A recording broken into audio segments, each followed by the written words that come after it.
बॉलिवूडमध्ये आपला ठसा उमटवणारी अभिनेत्री ममता कुलकर्णी संन्यास घेऊन किन्नर आखाड्याची महामंडलेश्वर झाली आहे। आता तिला यमाई ममता नंदगिरी असं संबोधलं जातं। यावरून वाद सुरू झालाय।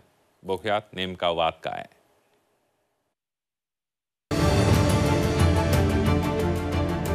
90च्या दशकातील बॉलिवूडमधील टॉप अभिनेत्री, ग्लॅमरस इमेज आणि बॉलिवूडला दमदार चित्रपट देणारी प्रसिद्ध अभिनेत्री ममता कुलकर्णीनं लाईमलाईट पासून दूर राहण्याचा निर्णय घेतलाय।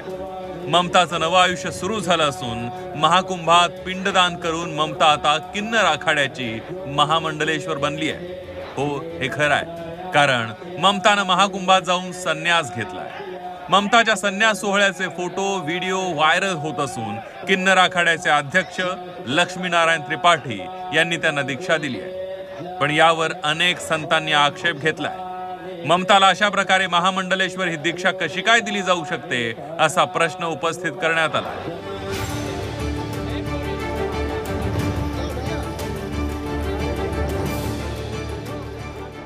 महामंडलेश्वर की उपाधि होती है, ये मेरी परीक्षा ली गई, तो हर प्रकार के प्रश्न से मैं पास हो गई, उत्तीर्ण हो गई, तब जाके मुझे महामंडलेश्वर की उपाधि प्राप्त हो। ममताला आता नवीन नाव श्री यामाई ममता नंदगिरी देण्यात आले। संन्यास घेण्याबरोबरच ममताला किन्नर आखाड्याचं महामंडलेश्वर पद दिल्यामुळे नवीन वाद निर्माण झालाय।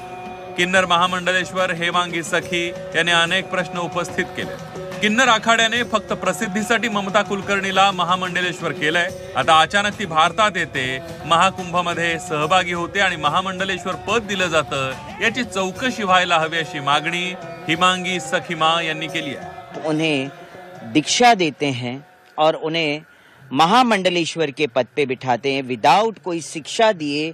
किसी को आप दीक्षा दे के महामंडलेश्वर जैसे इतने बड़े पद पे आसीन कर देते हैं।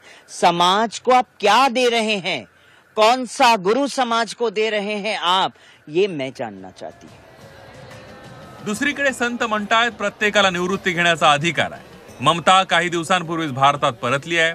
बॉलिवूडमध्ये स्वतःची ओळख निर्माण केल्यानंतर अभिनेत्रीने संन्यास का घेतला, हा प्रश्न आहे। ममता कुलकर्णीचा आतापर्यंतचा प्रवास कसा राहिलाय त्यावर एक नजर टाकूया। 1992 पासून जवळपास 40 चित्रपटांमध्ये काम केलं। आशिक आवारा, करण अर्जुन, वक्त हमारा है, क्रांतीवीर या मोठ्या चित्रपटांचा समावेश आहे। कभी हम कभी तुम या चित्रपटानंतर ममता कुलकर्णीनं चित्रपटसृष्टीला अलविदा केला। 2016 मध्ये तिचं नाव एका मोठ्या ड्रग्ज तस्करीमध्ये समोर आलं। तिच्या याच ड्रग्ज रॅकेट कनेक्शनमुळे आणि तेव्हापासून तिच्याविषयी सतत काही ना काही माहिती समोर येत राहिली। त्यानंतर मुंबई हायकोर्टानं तिला निर्दोष ठरवलं। त्यानंतर ममतानं काही वर्ष एकांत निवडला होता। संन्यास धारण केल्यानंतर अंगावर भगवी वस्त्र, खांद्यावर झोळी आणि गळ्यात रुद्राक्षाची माळ साध्वीच्या रूपात ममता कुलकर्णी दिसते। ममतानं चंदेरी दुनियेतील झगमगाट विसरत संन्यासाची वस्त्र धारण केली आहेत। ब्युरो रिपोर्ट, झी 24 तास।